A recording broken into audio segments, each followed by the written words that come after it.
gente que quer plantar e levar mais comida fresquinha para mesa. De quem quer comprar uma máquina nova. De quem pensa e quer investir no futuro sustentável. O agro é da gente e o crédito do Plano Safra é para todos do agro. Banco do Brasil, para tudo que você imaginar. Governo Federal, União e Reconstrução. As informações mais relevantes para o agro, com tendências de mercado, a cobertura completa dos principais eventos do setor e notícias sobre política e economia, você encontra aqui no site do Canal Rural. Acesse www.canalrural.com.br e saiba tudo sobre o mundo agro, com análises, reportagens, informações sobre técnicas de manejo e muito mais. As informações sobre as cotações dos principais produtos agropecuários também estão disponíveis em tempo real, bem como a previsão do tempo com atualizações diárias. No site também você pode acessar conteúdos dos nossos projetos especiais, como Soja Brasil, Planeta Campo, Ligados e Integrados e Giro do Boi. E ainda as notícias regionais das nossas afiliadas presentes em importantes regiões produtoras do país. Fique bem informado com o site do Canal Rural.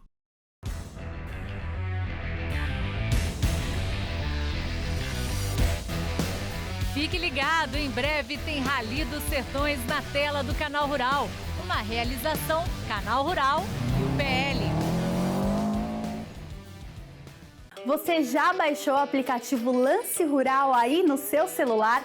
Basta ir na sua loja de aplicativos, buscar e baixar o Lance Rural. Feito o download, faça o cadastro e você já acessa a agenda e lista de eventos. Ao clicar em um evento ao vivo, como por exemplo um leilão, você já consegue assistir. E você consegue acessar o catálogo, vídeos e conteúdos daquele leilão sem deixar de acompanhar os lances. Você também pode participar dos leilões dando lances através do WhatsApp da leiloeira, clicando em apenas um botão dentro do leilão. O aplicativo Lance Rural ainda te avisa quando o leilão vai começar, enviando notificações direto para o seu celular. Assim, você não perde nenhuma oportunidade. Baixe já a mais moderna e completa plataforma da Pecuária Nacional, disponível na Google Play e Apple Store.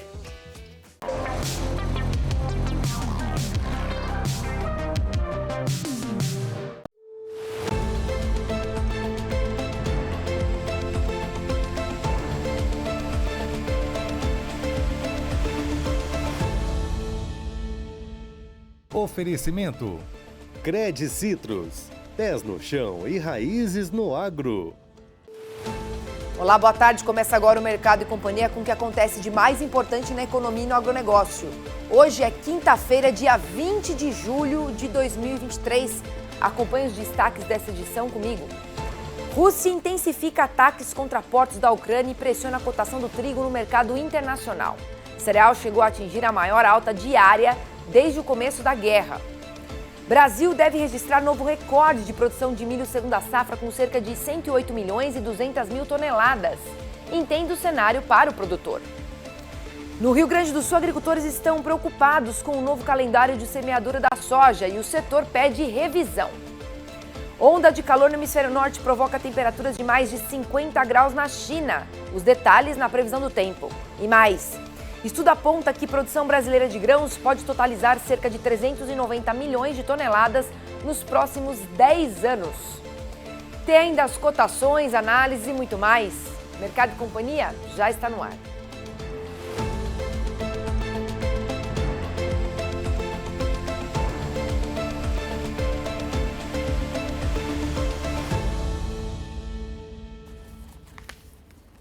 Começamos mais uma edição do Mercado e Companhia falando da disparada nos preços em Chicago, resultado da intensificação da guerra na Ucrânia, com ataques da Rússia contra portos ucranianos e o fim do corredor de exportação de grãos via Mar Negro.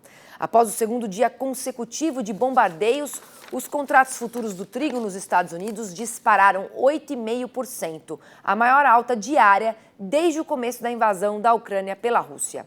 As cotações da soja e do milho também fecharam o dia em alta, ainda com preocupações do mercado com o clima nos Estados Unidos e os reflexos da safra.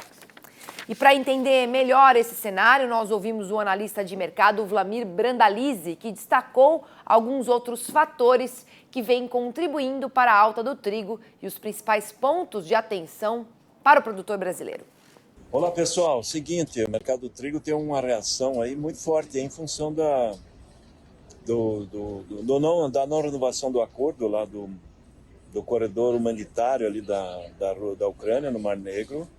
Mas o principal fator que está ajudando agora o mercado, que fez o trigo subir cerca de 20% aí nos últimos dias no mercado internacional e vai favorecer bastante o produtor brasileiro, é a questão principal do governo russo lá anunciar que não vai permitir que navios atraquem ali nos portos da Ucrânia. Então, a navegação vai ficar complicada por ali, o custo dos fretes e do seguro das cargas dispararam no Mar Negro, e o Mar Negro é o principal fornecedor de trigo do mundo, e a safra americana de trigo não vai bem. Com isso ajuda bastante aí o produtor brasileiro aí que está com a safra no campo, aqueles que estão começando a colher safra, já tem uma boa expectativa, uma melhora importante aí nas cotações, esse ano aí já sinalizando que novamente vamos ter espaço na exportação e cotações aí vão ser melhores do que estavam aí nas últimas semanas ao produtor. Melhorou a vida do produtor, condições melhorando, o produtor tem que aproveitar aí esses momentos de alta aí para fixando as posições. E 2 dias depois da não renovação do acordo que garantia a exportação de grãos pelo Mar Negro, a Rússia voltou a atacar 2 portos principais ucranianos, além de bombardear prédios residenciais nessa quinta-feira. As informações são da agência de notícias Reuters. Os russos também emitiram uma nova ameaça contra embarcações com destino à Ucrânia. Por causa dessas novas ameaças, os preços futuros do trigo nos Estados Unidos subiam mais 1,5% no começo da manhã de hoje, após saltar mais de 8% ontem. Segundo a Organização das Nações Unidas, a provável retirada de milhões de toneladas de grãos ucranianos do mercado causaria escassez mundial, e a Ucrânia e a Rússia estão aí entre os maiores exportadores mundiais de grãos. E mesmo diante de um cenário de preços baixos, a segunda safra brasileira de milho deve registrar um novo recorde de produção, com cerca de 108 milhões e 200 mil toneladas do grão, um volume 16% maior quando comparado com a temporada passada. Os dados são da 20ª edição do Rally da Safra, que é uma expedição técnica que percorre o Brasil, mapeando as regiões produtoras. E quem conversa comigo agora sobre esse assunto é o coordenador do Rally da Safra, o André De Bastiani. Boa tarde, André. Seja muito bem-vindo aqui ao Mercado e Companhia. Olá, Priscila. Satisfação estar com vocês e obrigado aí pela oportunidade também. André, o que explica esse crescimento tão expressivo da segunda safra? Tem clima aí no meio disso tudo?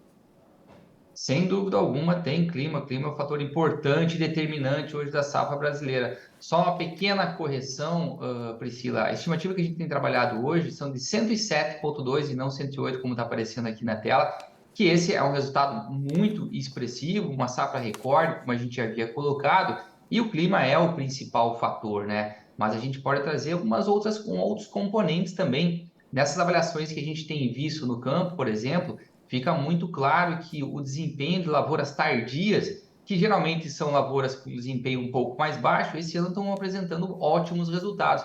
Isso ajuda a segurar a produtividade, até mesmo no final da colheita dessas regiões de produção. Um outro ponto interessante para a gente trazer para vocês aqui, questão de população de plantas, número de espigas por hectare, número de grãos por hectare, nos números do Rally que a gente vem levantando ano após ano, são números recordes. Então, outro fator bastante importante para ajudar com essas produtividades altas, além, é claro, de uma boa sanidade. Então, tem muita notícia boa vindo do campo e à medida que vai avançando a colheita, esse risco que vem em função de geadas, risco que vem em função de vendavais, vai se dissipando, né? Que eu acho que essa era a grande preocupação.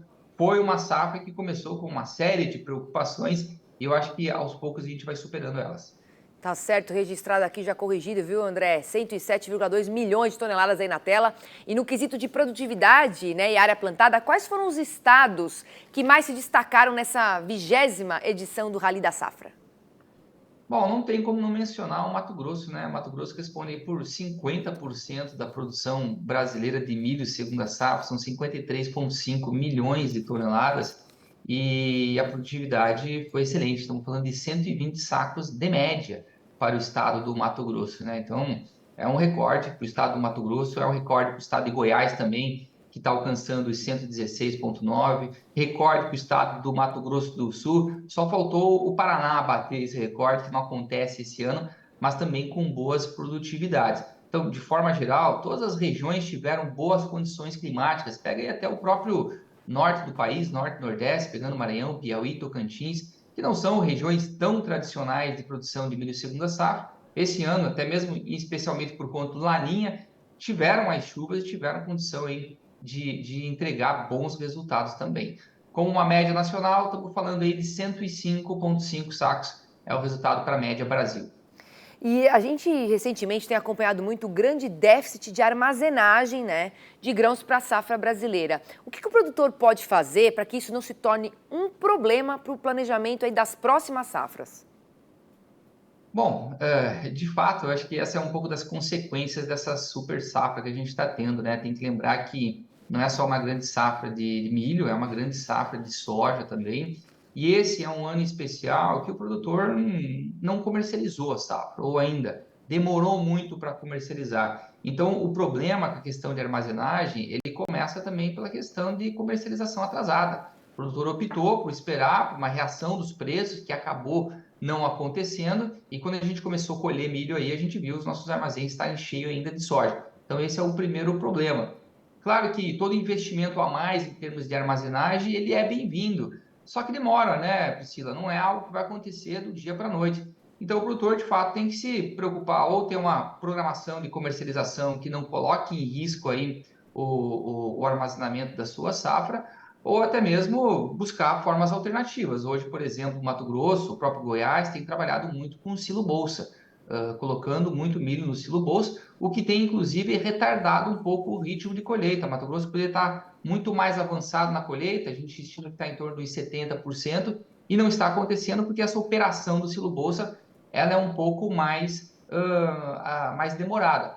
Mas, de uma certa forma, é um reflexo dessa produção grande, né? Então, melhor sofrer com falta de armazenagem porque a gente está produzindo muito do que sofrer por não estar produzindo. É um problema antigo com uma solução demorada, mas que a gente está aí com foco nesse problema de logística também. E a estiagem que a gente falou bastante aqui nos últimos 2 anos, que foi bastante severa no Rio Grande do Sul, ela impactou de alguma forma a produtividade nacional? Não, de milho segunda safra não, porque Rio Grande do Sul não produz o milho segunda safra, né? É só mesmo o milho verão. Mas, de fato, quando a gente olha para o milho verão, o Rio Grande do Sul também perdeu em termos de produtividade. Se nós juntarmos aqui tanto que a gente tem de produção de milho segunda safra, que são esses 107,2 milhões de toneladas, com a produção de milho verão, em torno de 30 milhões, nós estamos falando aí de uma produção de 137 como total, né? 137,4 para ser mais exato. Poderia ser ainda maior se não fosse a quebra de produção do Rio Grande do Sul na safra de verão. Sim, mas a gente diz também de uma forma total, né? Porque com as estiagens que a gente teve na safra de verão, falando também de soja aqui, né? Claro, e de milho da verão, a gente teve o Rio Grande do Sul extremamente impactado, né? Com esse déficit hídrico. E agora que a situação está se normalizando. E eu gostaria de agradecer muito, então, a sua participação, viu, André, aqui com a nossa audiência aqui para interpretar todos esses dados e que a gente continue assim, sempre superando recordes aqui e, claro, conseguindo mais armazenagem. Obrigado e uma boa quinta-feira para você. Eu que agradeço a oportunidade, Priscila, e até um recado final, né? A gente vem trazendo sempre essa mensagem de quanto que está produzindo no campo e, por um lado, existe uma euforia em termos de produtividade, que a produtividade é muito alta. Mas, por outro lado, né, fica toda a preocupação aí com a questão de preços, né? Os preços caíram depois que essa safra já havia sido plantada e o produtor não teve chance de rever os seus planos e perdeu boa parte do período melhor de comercialização. Então, apesar de a gente estar colhendo uma super safra, vamos dizer assim, tem muito problema de rentabilidade do campo. Sim, aí. Não está com o preço que a gente gostaria, né? Obrigada, um abraço. Obrigado, até mais. E a Petrobras anunciou nesta quarta-feira que vai reduzir em 7,1% o preço do gás natural vendido a distribuidoras de gás canalizado. O novo preço entra em vigor no dia 1º de agosto e o repasse ao consumidor depende das legislações estaduais. Segundo a estatal, as variações no preço do gás natural estão vinculadas às oscilações do barril do petróleo Brent e da taxa de câmbio. Com a queda das cotações internacionais, o preço do gás natural vendido pela Petrobras já acumula uma queda de 25% no ano. Vamos ver então como está a cotação do dólar neste momento, aqui no nosso telão. O dólar comercial venda R$ 4,81, com um aumento de 0,54%. E o Ibovespa, comercializado aos 118.097 pontos, com elevação de 46%. E a seguir está aberta oficialmente a 12ª temporada do Projeto Soja Brasil. E ainda, no Rio Grande do Sul, agricultores estão preocupados com o novo calendário de semeadura da oleaginosa. Nós já voltamos.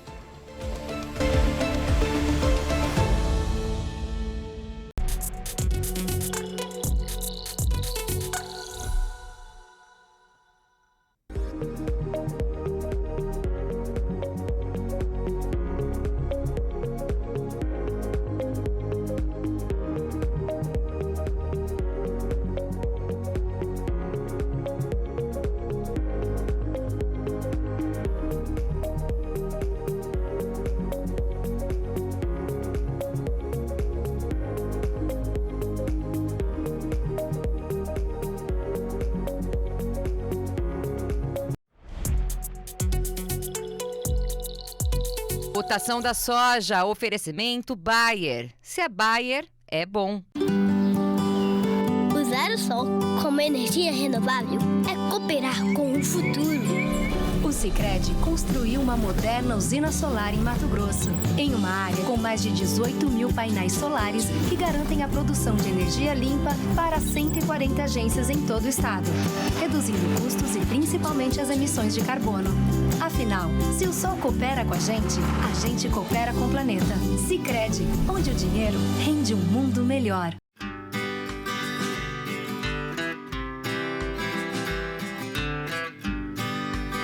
Eu sou Gustavo Barreto da Cruz, da Fazenda Mangabeira, localizada em Japaratuba, Sergipe. O que eu mais amo na pecuária é o contato com a natureza, é o contato com os animais, é o prazer de estar no campo. Só quem sabe o prazer de estar no campo é o pecuarista, é o agricultor, é quem vive. É o contato com a natureza, é a paz, é a harmonia. É um prazer imensurável, é um prazer que todo pecuarista e todo homem do campo tem. Então, e os nossos desafios, o que a gente tem que contribuir, no caso da Fazenda Mangabeira com a raça Santa Gertrudes, é justamente ajudar a pecuária brasileira produzindo melhor, com mais precocidade, mais lucratividade no bolso do pecuarista, do criador. Então, nós da Fazenda Mangabeira tentamos isso, produzir um animal que agregue ao seu rebanho maior produtividade, maior desempenho, com qualidade, como consequência, aumentando a lucratividade na pecuária brasileira e na economia do Brasil, cuja pecuária faz um papel muito importante. Eu sou produtor rural, eu sou administrador de empresa, eu sou um pai, eu sou criador.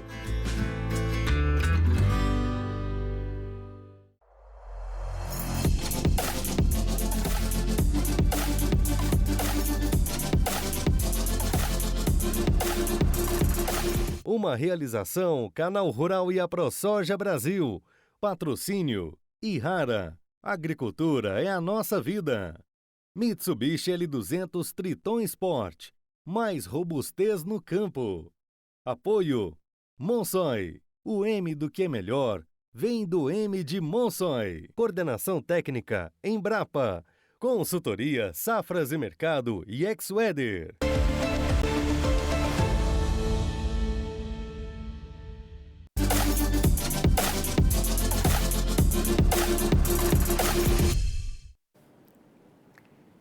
está aberta oficialmente a 12ª temporada do projeto Soja Brasil. Vem aí mais uma safra cheia de novidades e muita informação sobre mercado, tecnologia e clima para ajudar a tomada de decisões.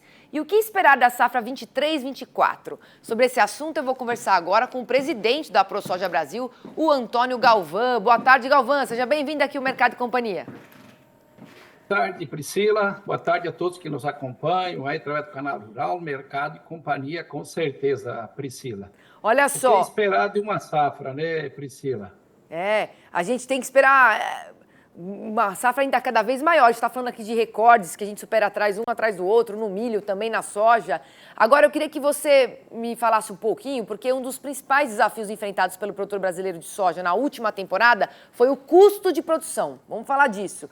Você acha que isso ainda pode ser um entrave nessa safra, Galvão? Priscila, a gente, na verdade, viveu uma turbulência em termos de custo de produção, preço de mercado nesses últimos 3 anos, essas últimas 3 safras. Foi, de certo modo, bom, de um lado, para quem comprou cedo, lá atrás, e vendeu o produto tarde. E, infelizmente, quem nessa safra, principalmente, comprou os produtos cedo, para depois pagá-los, inclusive dizer para pagar com a safra, e não fez a venda desse produto, tem aí apurado um prejuízo muito grande. Porque o custo de produção foi muito alto e o preço atual hoje do mercado, por mais que agora ele está começando a melhorar, mas sabe-se que a grande parte da safra brasileira já foi vendida e foram vendidas por preços ruins. Havia tantos. Então, o que o produtor pode esperar sempre de suas safras, como qualquer outro comércio? Que se tenha alguma renda. E essa safra ela ficou bastante comprometida com a renda, essa safra que está sendo comercializada agora. E temos a próxima safra, com certeza, né? Que você colocou a nossa 12ª edição, que vamos fazer esse lançamento de plantio, tudo que é essa parceria do Canal Rural com a ProSoja Brasil. E o que a gente pode pedir ao produtor rural, a gente esperava e espera que não tenha aumento de área, devido ao custo relacionado com a venda, mas o mercado hoje está oscilando bastante, a gente está vendo subindo por problemas climáticos norte-americanos. Então, a gente está bastante atento a isso. O custo de produção da soja hoje, em relação à atual venda, ele cobre custo sim. Mas para quem tem investimentos altos, ainda fica a desejar, Priscila. E pelo menos a gente já tem 23%, né, dos preços dos fertilizantes em Mato Grosso que recuaram esse mês de junho em relação ao ano passado. Alguns custos já diminuíram. Agora, qual que é a orientação, Galvão, que o produtor que está nos assistindo pode ter aqui para ter uma boa gestão? Que dica que você deixa aqui para quem está conosco? Toda boa gestão de qualquer área, dizer especialmente a nossa agricultura, dizer especialmente na soja, é o custo de produção versus o mercado do valor que você possa vender. Porque sem oferir renda, que é a grande meta sempre das entidades, sempre de alguma forma buscar que o produtor mantenha a renda na sua atividade. Então esse é o grande objetivo, é a grande jogada do produtor rural, é custo vezes a produção vezes o mercado. Então, a gente sempre lançou esse alerta, essa cautela aí toda.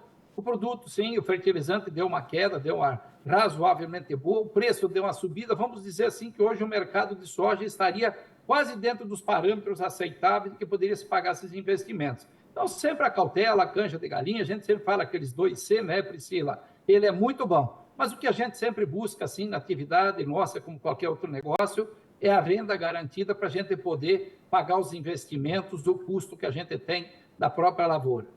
E, Galvão, a 12ª temporada do Soja Brasil está aí. O evento de abertura oficial do plantio 23-24 já tem data e local definidos. Eu quero que você conte todos os detalhes aqui para a gente, para quem está nos assistindo.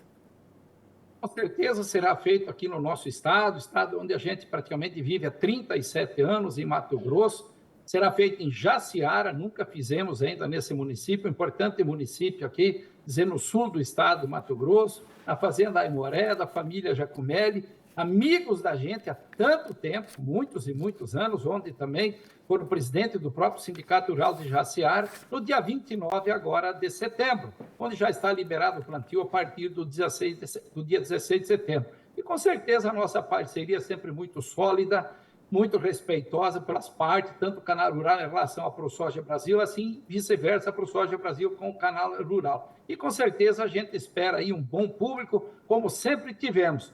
Uma grata surpresa foi na colheita, né, do 11º lá em Santarém, onde mais de 1.000 pessoas participaram. E com certeza a gente espera aqui também, no plantio dessa safra 23-24, um público muito bom em Jaciara. Tá certo, Galvão. Sucesso, viu, para essa nova temporada. Obrigada pela sua participação e até a próxima.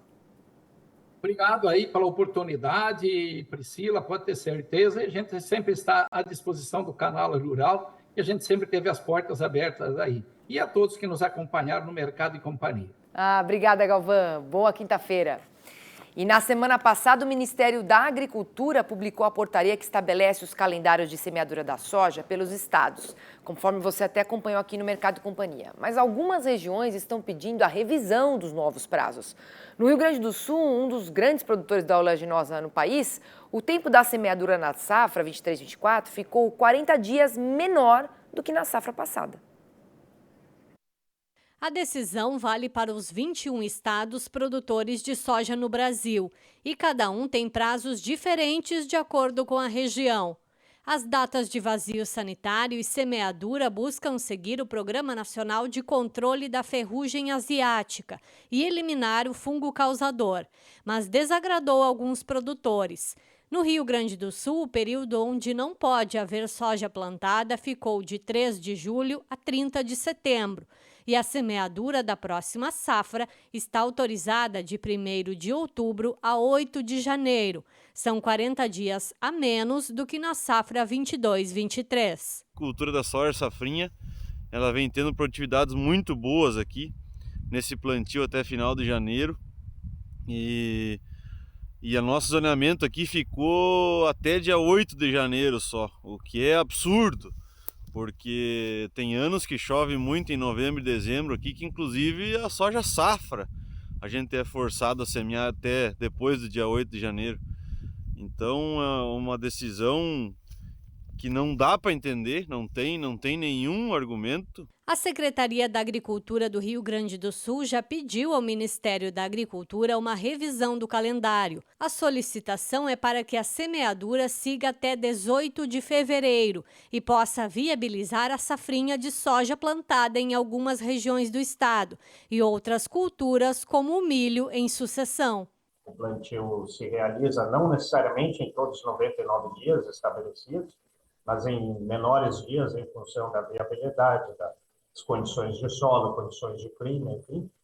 Portanto, em função disso, a Secretaria da Agricultura está solicitando uma revisão nesse sentido, principalmente após solicitado pelos produtores, entidades representativas dos produtores. A definição das datas de vazio e de semeadura são feitas baseados em estudos realizados pela Embrapa e priorizam pelo menos 100 dias sem nenhuma planta viva de soja nas lavouras. Na safra passada, conforme o consórcio antiferrugem, foram 295 casos da doença, a metade do que foi registrado no ciclo 21-22. E além do Rio Grande do Sul, outros estados também questionam a mudança nas datas. Todos os estados contam com 100 dias para o plantio. Impactos também em Mato Grosso, principal produtor, onde o prazo que ia até 3 de fevereiro terá limite até 24 de dezembro. E o Paraná, que poderá plantar somente até 19 de dezembro, redução de 40 dias. Em Mato Grosso do Sul e em São Paulo, a redução é de 8 dias no calendário. Já Goiás ganha 2 dias e a Bahia, 8 dias. Agora, o Rio Grande do Sul deve aguardar as respostas do Ministério da Agricultura. Há uma urgência, sim, nessa definição, até para a organização dos produtores e das empresas para viabilizar a logística de insumos, o calendário de plantio, o planejamento todo necessário, né? Portanto, existe sim uma urgência de definição, mas a coisa está sendo discutida com a importância devida. É um período, inclusive, para a produção de sementes aqui na nossa região, pega uma temperatura mais amena. Praticamente toda a nossa semente é produzida na soja segunda safra, que é mais um golpe para a nossa agricultura, principalmente na nossa região, que já vem sofrendo consecutivamente com perdas de produtividade por seca e agora por muita água no inverno, e a gente não precisava de mais dessa aí.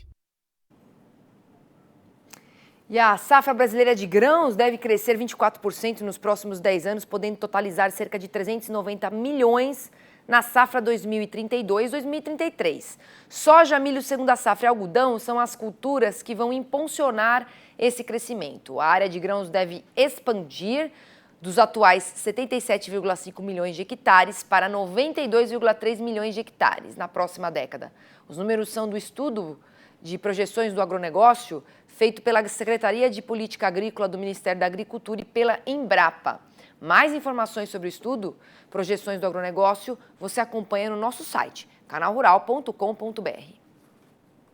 E vamos para mais um intervalo, porque na volta, a onda de calor no hemisfério norte provoca temperaturas de mais de 50 graus na China. E mais, Secretaria de Agricultura de São Paulo quer aprovação de fungo para eliminar carrapato estrela do estado. Até já!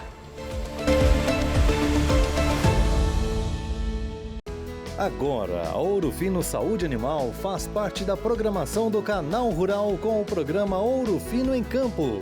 O espaço para você conhecer soluções e tecnologias e aumentar a produtividade da sua fazenda ou da sua granja. De segunda a sexta, às 19h45, aos sábados às 6h30 e aos domingos às 7 horas da manhã. Sua previsão do tempo a qualquer hora, em qualquer lugar, está ainda melhor.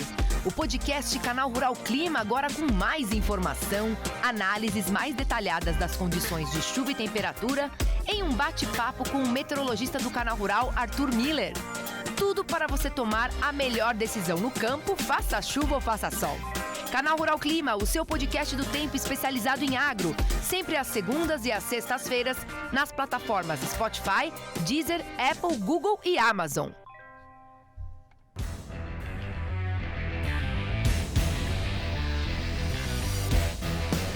Fique ligado, em breve tem Rally dos Sertões na tela do Canal Rural. Uma realização Canal Rural e o PL.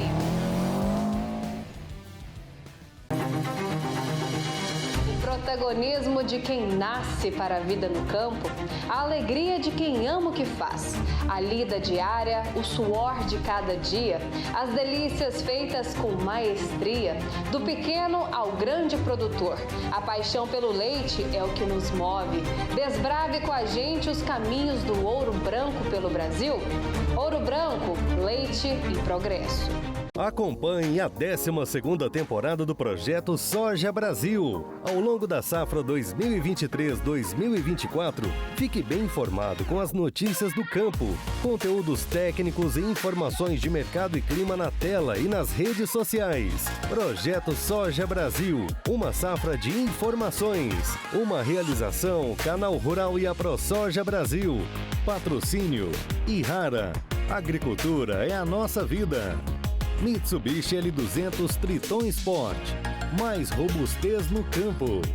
Apoio Monsoy.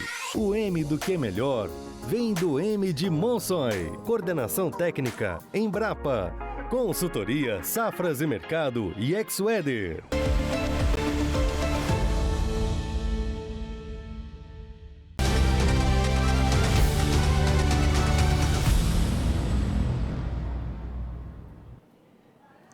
Onda de calor no mundo. Em áreas do hemisfério norte, onde é verão, as temperaturas chegaram a marcar 52 graus nesta semana. Em Jinxinyang, cidade localizada no nordeste da China. É a temperatura mais alta da história registrada no local. Em Marrocos, no norte da África, os termômetros marcaram 49 graus. E quem atualiza pra gente a previsão do Brasil e do mundo é a Amanda Souza, da Exweather.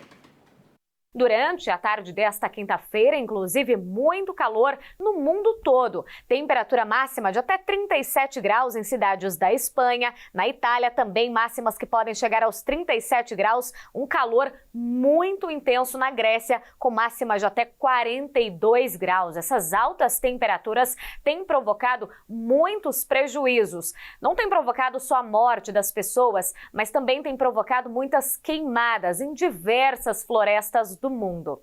Tem também temperaturas elevadas nas áreas da Ásia, 42 graus na China, 39 graus na Índia, 46 graus na Arábia Saudita. Esse calorão todo é comum durante o verão no hemisfério norte, mas até no hemisfério sul, em pleno inverno, as temperaturas estão muito elevadas. E falando até do Brasil, temperaturas de até 36 graus estão sendo registradas em cidades do centro-oeste, temperaturas de 36 graus também no nordeste e até 37 graus em cidades da região norte. Ondas de calor são muito impactantes, não só na saúde, mas também na agricultura. Provoca a diminuição expressiva da água no solo, principalmente quando essas altas temperaturas acontecem em épocas de estiagem. Agora sim, falando do tempo desta quinta-feira, não chove de novo em grande parte do Brasil. Em todas as áreas claras do mapa, o tempo firme predomina com céu claro, ensolarado, sem muita presença de nebulosidade, o que deixa, inclusive, o ar muito seco. Baixos índices de umidade relativa do ar estão sendo registradas em muitas áreas do Brasil, ou seja, uma grande preocupação para a saúde humana, também para a saúde animal. A expectativa é de chuva durante esta quinta-feira em boa parte até do Rio Grande do Sul, com a formação de instabilidades em altos níveis da atmosfera. Mas uma chuva muito irregular, mal distribuída, por enquanto sem grandes acumulados. Ainda chove também nas áreas mais costeiras desde Santa Catarina até a Bahia, por conta da circulação dos ventos úmidos que sopram do mar contra a costa. Esses ventos estão associados à alta pressão atmosférica do Atlântico Sul, que vem atrás dessa última frente fria. A expectativa também é de chuva em outras áreas aqui costeiras do Nordeste, no extremo norte do país, por conta de instabilidades tropicais, mas de modo geral não são esperados grandes acumulados. Falando das temperaturas de hoje, máxima de 23 graus em Selba, no Rio Grande do Sul, 28 graus em Uberaba, Minas Gerais, até 36 graus em Alta Floresta, no extremo norte do estado do Mato Grosso. No decorrer dos próximos dias, pouca coisa deve mudar. Por enquanto, não deve chover em grande parte do país, ou seja, na maior parte das áreas agrícolas não há condição de chuva, mas a maior parte dessas áreas também estão na fase de colheita, então o tempo firme é bastante favorável para o andamento das atividades de campo. Tem potencial de chuva em áreas do Rio Grande do Sul já, por conta da aproximação de mais uma frente fria. Isso deve acontecer a partir de domingo, a formação do novo sistema. Então tem essa condição de chuva principalmente no início da semana que vem. Expectativa de chuvas também aqui na faixa leste nordestina, sem grandes acumulados, e uma chuva bastante irregular e mal distribuída no extremo norte brasileiro. E daqui a pouco a Amanda Souza volta para responder as dúvidas de vocês que estão nos assistindo. E entre 2007 e 2023, dados da Secretaria de Saúde mostram que foram registrados 1.221 casos de febre maculosa brasileira, com 657 óbitos no estado de São Paulo.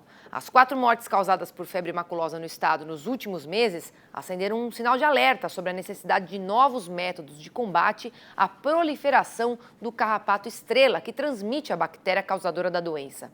Por causa disso, a Secretaria de Agricultura, através do Instituto Biológico, está tentando a aprovação de um fungo para eliminar a doença em grandes áreas públicas. E para falar sobre esse assunto, eu vou conversar agora com o Marcos Renato Betcher, que é secretário executivo de Agricultura e Abastecimento do Estado de São Paulo. Olá, secretário, bem-vindo.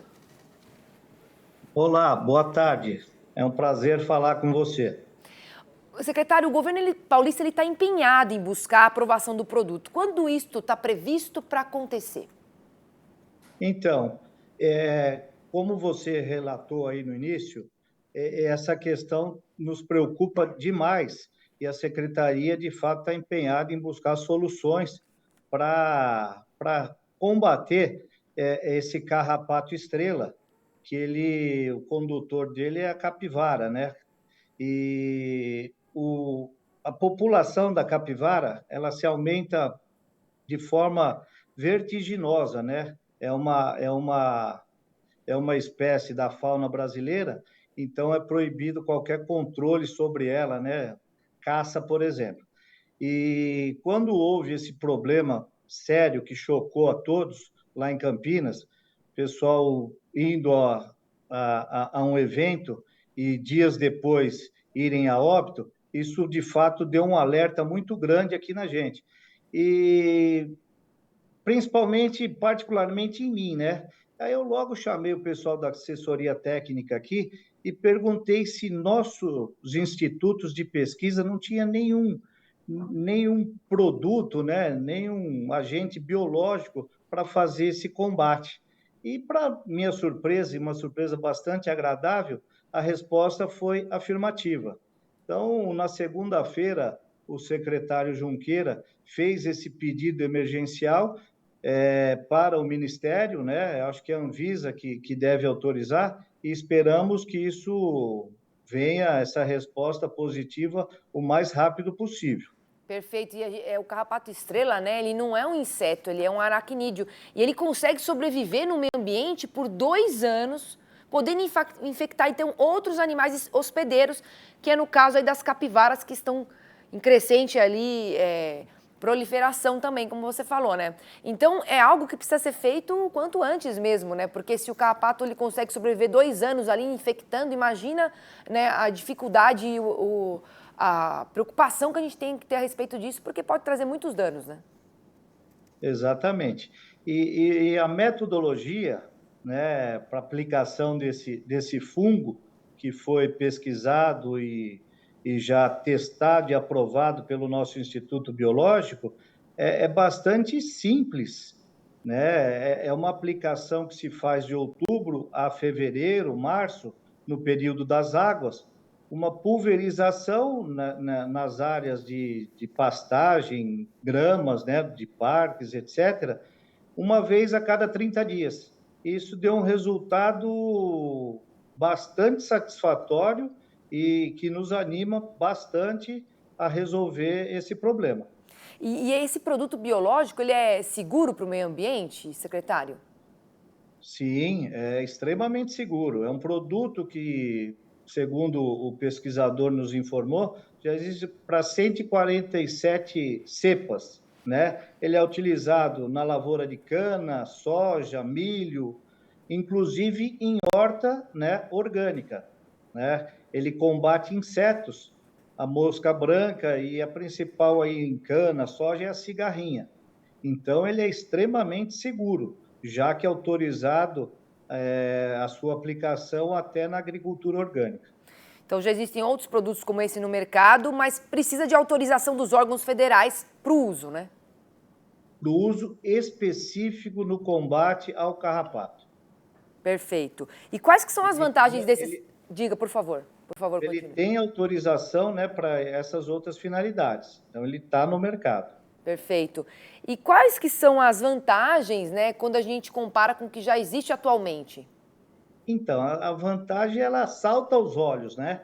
Por quê? Porque é um agente biológico, né? Com a utilização evidente desse agente biológico, evidentemente, você diminui ou até nem precisa utilizar o agente químico, né? Que é o que polui, que o degrada o meio ambiente. Tá certo, secretário. Muito obrigada aqui pelos esclarecimentos. Sucesso aí no processo. E também te desejo aí uma ótima tarde, um ótimo fim de semana. Muito obrigado, igualmente. Boa tarde. Boa tarde. E a seguir, implementação de nova carga tributária gera ansiedade no agro. E ainda, BNDES e Fundo Internacional de Desenvolvimento Agrícola da ONU lançam edital que promete investir R$1 bilhão para beneficiar projetos no semiárido nordestino. É daqui a pouco.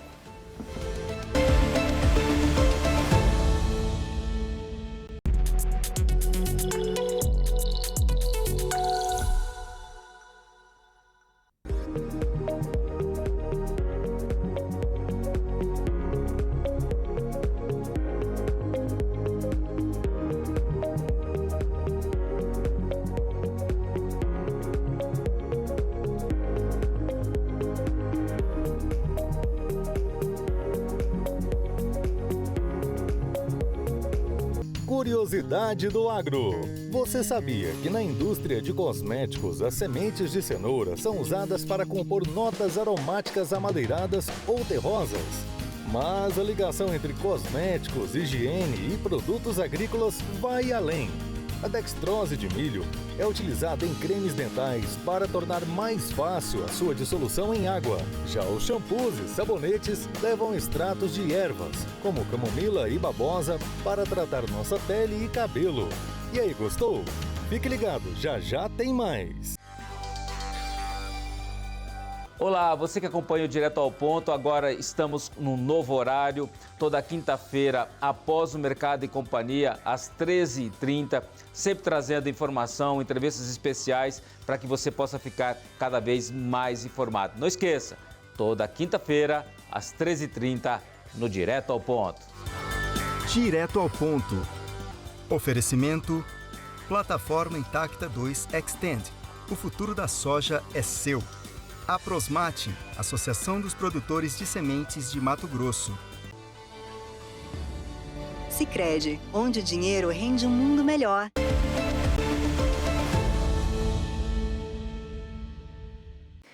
O BNDES e o Fundo Internacional de Desenvolvimento Agrícola da ONU lançaram um edital que vai beneficiar projetos no semiárido nordestino. A cerimônia aconteceu na sede do Consórcio Nordeste, que reúne 9 governadores da região.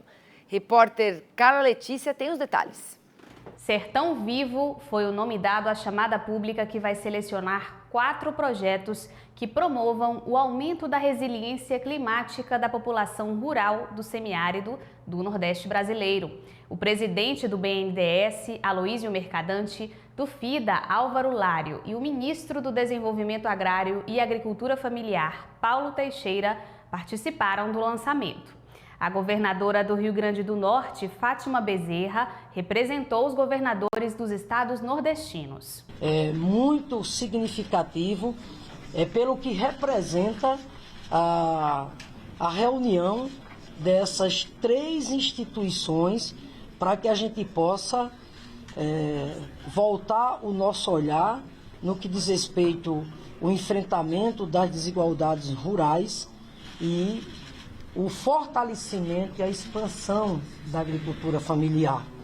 Quero, inclusive, seu Álvaro, aqui fazer de público um agradecimento pelo papel importante que o FIDA tem desempenhado desde 2015 no diálogo permanente com os estados do Nordeste, nos ajudando e muito frente, por exemplo, dos grandes desafios e um dos maiores desafios do ponto de vista contemporâneo que o Brasil e o mundo têm hoje, que é o tema da mudança climática. Além do BNDES e FIDA, o projeto contará ainda com recursos do Green Climate Fund, um programa da ONU que destina recursos para projetos de mitigação e adaptação às mudanças climáticas nos países em desenvolvimento. De acordo com o presidente do Fundo Internacional, a iniciativa tem o aporte de R$1 bilhão e vai atender cerca de 1 milhão de pessoas que trabalham em 84 mil hectares produtivos no Nordeste. As propostas devem ser apresentadas pelos estados e concorrerão a um apoio financeiro direto, reembolsável e não reembolsável, calculado em função do número de famílias a serem beneficiadas. Os agricultores familiares deverão adotar práticas que proporcionem acesso à água, aumentem a produtividade e a segurança alimentar, promovendo ainda a redução de emissão de gases nocivos ao meio ambiente. A Federação da Agricultura e Pecuária da Bahia comentou, através de um representante, o impacto do investimento para a capacitação e orientação dos pequenos produtores e para a proteção ambiental. Quando a gente pensa no investimento para essa região, a gente significa dizer que o produtor ele vai se capacitar mais para que ele consiga produzir mais nas mesmas condições que tem. Ultimamente tem se falado muito da questão climática. Uma parte do recurso ele vai poder ser utilizado a nível de investimento com taxas de juros muito menores, e esses produtores, mais uma vez, se capacitando, e o Senar dando todo esse suporte para os produtores rurais aqui do nosso estado, eles vão poder estar pegando esse recurso, podendo investir nas suas propriedades, podendo fazer ajustes dentro das suas propriedades, para que cada vez mais eles consigam realmente produzir com mais qualidade e também produzir em grande quantidade, gastando menos. Isso, de maneira geral, traz sustentabilidade no negócio, que é o que a gente espera de tudo isso. E a contribuição estadual, um novo tributo inserido no texto da reforma tributária aprovado na Câmara dos Deputados, pode elevar o preço de produtos no mercado interno e afetar o custo dos alimentos. Enquanto a reforma tributária propõe tributação zero para a cesta básica, a contribuição pode aumentar os preços de itens como arroz, feijão, carnes, além de soja e milho. E para falar desse assunto, eu vou conversar agora com o líder da área tributária da Cosmos Advisors, o Pablo Almeida. Olá, Pablo, seja muito bem-vindo aqui ao Mercado e Companhia. Olá, Priscila, boa tarde a todos que estão assistindo o jornal. Pela redação, Pablo, do texto, haverá permissão para taxar produtos primários e semiacabados como alternativa para manter o financiamento de fundos estaduais criados até 30 de abril deste ano, e essa contribuição pode ser aplicada até 2043. Em linhas gerais, como é que isso pode afetar a produção agrícola no Brasil?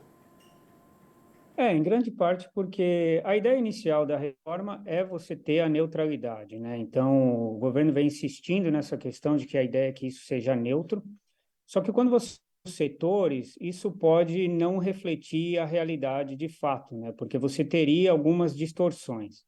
Então, quando você fala, por exemplo, dessa situação em que os estados eles poderiam estabelecer uma nova taxa, são aqueles estados que têm um fundo de desenvolvimento já aprovado até abril de 2023, São aproximadamente 7 estados hoje. Desses 7, 6 deles são os maiores produtores agrícolas do Brasil.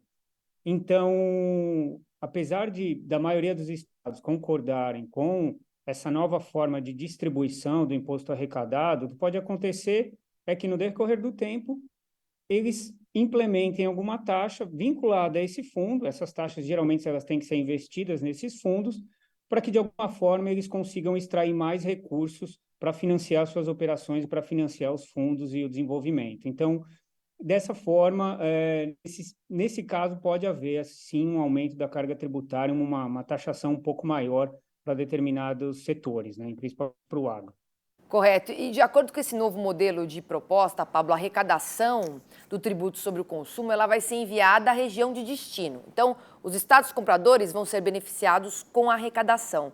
Dessa forma, como equilibrar a distribuição da arrecadação? Essa é uma das principais questões da reforma, é uma coisa que vem sendo discutida, assim, bem ferrenhamente pelo mercado, porque isso vai ser uma coisa de difícil implementação, Não é simplesmente porque isso muda toda a forma de arrecadação e de distribuição do tributo, Hoje, quem tem o direito de tributar é o estado de origem, Então, quando você fala, vai ser o estado do destino, agora a gente tem diversas distorções. Primeiro, quem fez investimento num determinado estado para dali sair a mercadoria para distribuir para o Brasil, como é que vai ficar, Considerando os estados mais compradores, por exemplo, o estado de São Paulo, então isso cria uma distorção muito grande entre o que sai do estado de São Paulo que vem para o estado de São Paulo. Então, o que pode acontecer é você ter uma migração de investimentos ainda maior para setores onde a economia continua forte, como o Sul, o Sudeste e o Centro-Oeste. Então, isso pode gerar, sim, uma distorção muito grande. Agora, o equilíbrio vai depender de como eles vão estabelecer o cálculo dos tributos agora, a partir do ano que vem, e como eles vão organizar essa forma de distribuição. Então, isso é uma coisa que ainda está bem nebulosa, a gente não tem muitos detalhes, existe muita especulação no mercado a respeito de como vai ficar essa questão. Então, é uma situação de difícil resolução e a resposta ainda é indefinida, infelizmente. Mas espera-se que trabalhe-se bastante para equilibrar a distribuição desses recursos com essa mudança completa na forma de arrecadação desse tributo, que é o tributo estadual. Mas a gente continua aqui acompanhando os desdobramentos, contando aí com a ajuda, claro, dos especialistas. Então, te agradeço aqui a sua participação no Mercado e Companhia e te desejo uma excelente quinta-feira, Pablo. Obrigado, boa tarde a todos. E vamos para mais um intervalo, porque na volta tem a sua participação aqui no Mercado e Companhia. Não saia daí.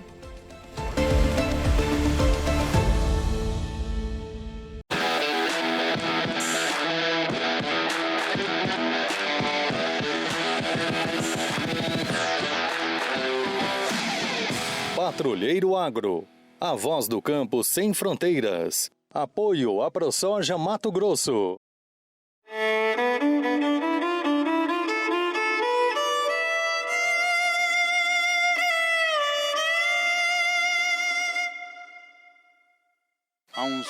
8 anos atrás teve um caso muito forte de ferrugem aqui. O pessoal perdeu soja por ferrugem. Chegou a perder quanto aí, você lembra? 20% ou mais. Ou seja, praticamente é uma rentabilidade essa. A rentabilidade tua que foi embora. Não dá para brincar com a ferrugem, né? Não, de forma alguma.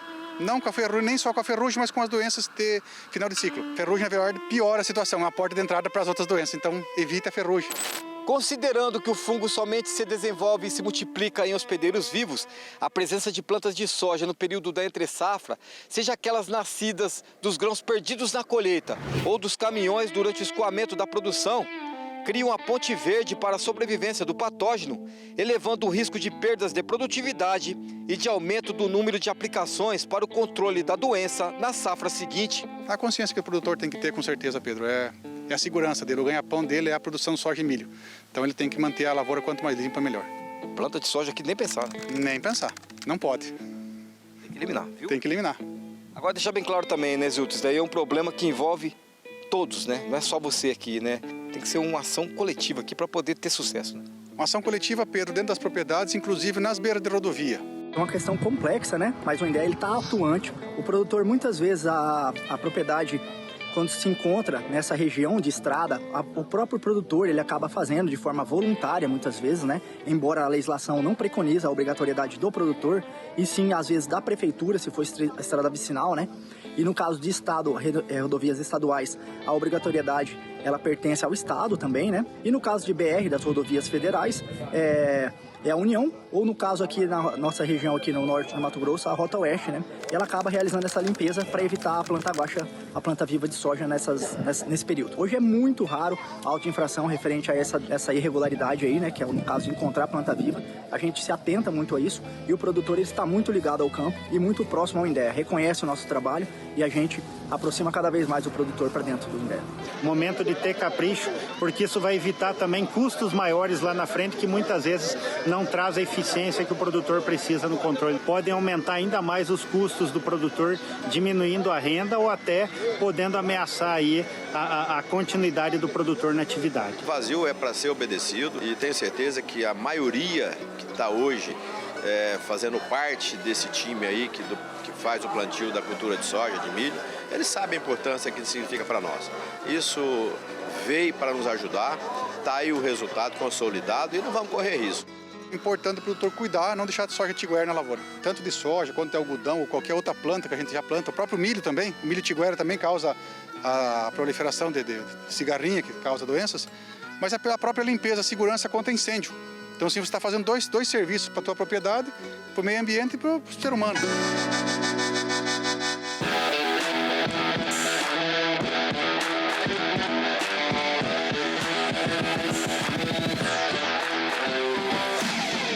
Patrulheiro Agro, a voz do campo sem fronteiras. Apoio à ProSoja Mato Grosso.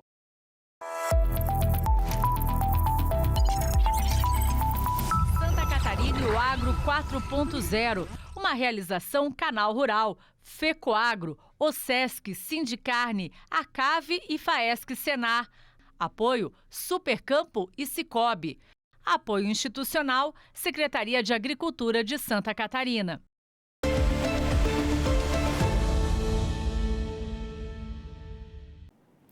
E agora vamos para a interatividade aqui no nosso telão. É o Osvaldo que manda aqui a pergunta. Boa tarde, sou Osvaldo de Ourinho, São Paulo, e queria saber como fica o tempo hoje por aqui. Abraços. Vamos aqui para mais uma, a Eliane Nazudê. Gostaria de saber da previsão de frio para julho e agosto e se há previsão de geada para a zona rural do município de Maria Helena, que fica no noroeste do Paraná. Então vamos acompanhar o que a Amanda Souza separou para os nossos telespectadores. Vamos às nossas interações de hoje, começando pela cidade de Ourinhos, no estado de São Paulo. Até tem possibilidade de chuva no decorrer dessas próximas semanas, até dos próximos meses. Aqui já vai uma previsão bastante estendida até a primeira metade do mês de outubro. No entanto, mesmo com vários episódios de chuva, quando a gente olha o gráfico, o volume é muito baixo. E no somatório, menos de 15 milímetros de chuva devem ser registrados aí no decorrer dessas próximas semanas, até até meses. Ou seja, principalmente com a atuação do El Niño, que mantém a chuva mais organizada, mais frequente na região sul do Brasil, áreas do estado de São Paulo podem enfrentar essa estiagem, digamos assim, essa pouca chuva no decorrer desses próximos meses. A segunda interação de hoje é destacando a cidade de Maria Helena, no estado do Paraná. Ainda tem possibilidade de eventos de frio no decorrer desses próximos meses. As ondas de frio são menos frequentes em anos de El Niño, mas não quer dizer que não possam acontecer. De modo geral, nas próximas semanas, a temperatura vai ficar mais elevada no estado do Paraná. Até nos próximos meses, ao longo do mês de agosto, não há possibilidade para ondas de frio que possam provocar geadas. No entanto, a gente segue monitorando que tem uma tendência de um frio tardio de acontecer no finalzinho do mês de agosto, mas de modo geral a temperatura, mesmo que caia de forma expressiva, ainda deve ficar aí na casa dos 10 graus, ou seja, mesmo que ainda tenha esse frio tardio no finalzinho de agosto, a chance para novos episódios de geada é muito pequena.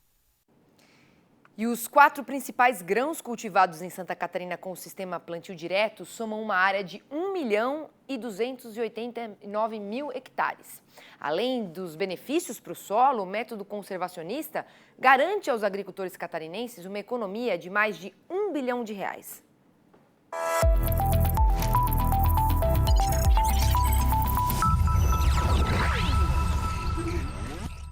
Aqui, o plantio direto não é obrigatoriedade, mas virou opção por ser sinônimo de sustentabilidade para os negócios, além de transferir massa orgânica rica em nutrientes para o solo.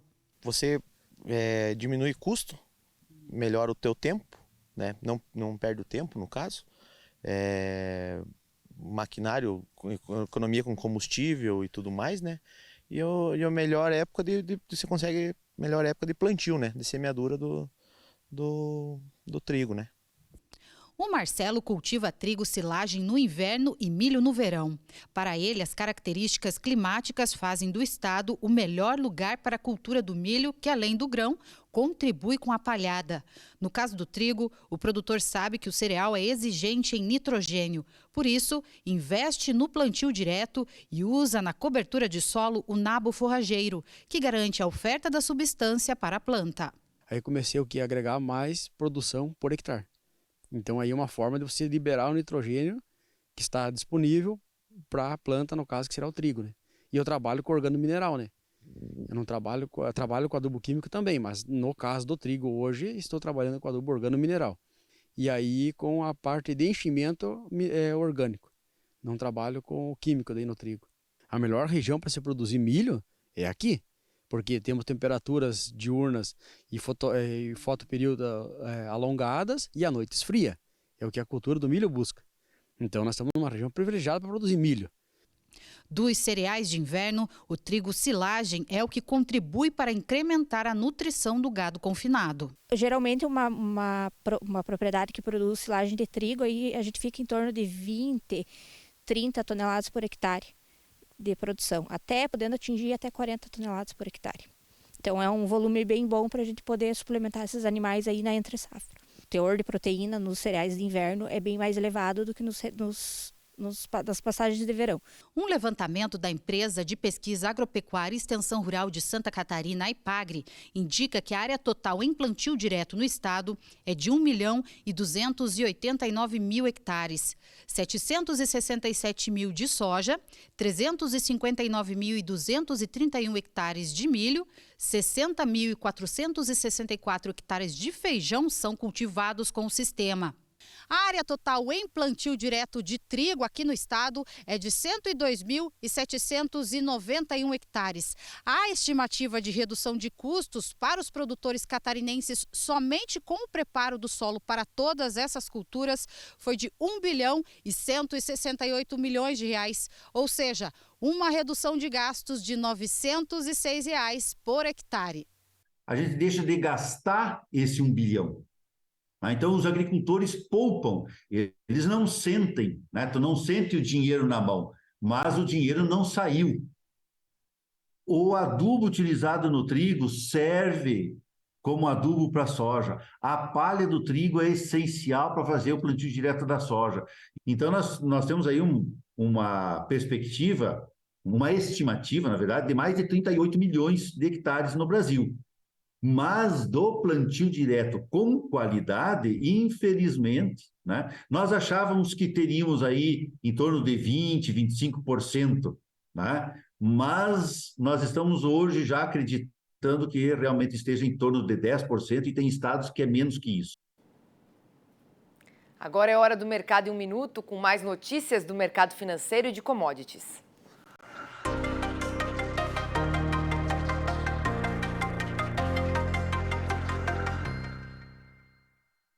O PIB brasileiro tem projeções de crescer 2,5% em 2023, segundo os dados do boletim macrofiscal divulgado pela Secretaria de Políticas Econômicas do Ministério da Fazenda nesta quarta-feira.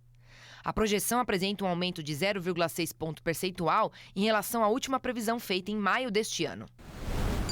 O volume de carne bovina exportada pelo Brasil no primeiro semestre deste ano para a China representa mais de 50% de toda a quantidade embarcada pelo país. Pesquisadores do CPEA ressaltam que as exportações da carne bovina brasileira estão em alta, principalmente nos últimos meses, por causa do enfraquecimento na demanda doméstica pela proteína e aumento na oferta de animais para abate. E as importações de soja do Brasil pela China aumentaram 31,6% em junho em relação ao ano anterior. O maior comprador mundial de soja tem no Brasil seu maior fornecedor também. Os compradores chineses aproveitaram a grande safra de soja brasileira deste ano e os preços mais atraentes. E o Mercado e Companhia desta quinta-feira fica por aqui. Você continua acompanhando as nossas notícias em tempo real e pelo nosso site canalrural.com.br. Obrigada pela sua participação, pela sua audiência e até mais.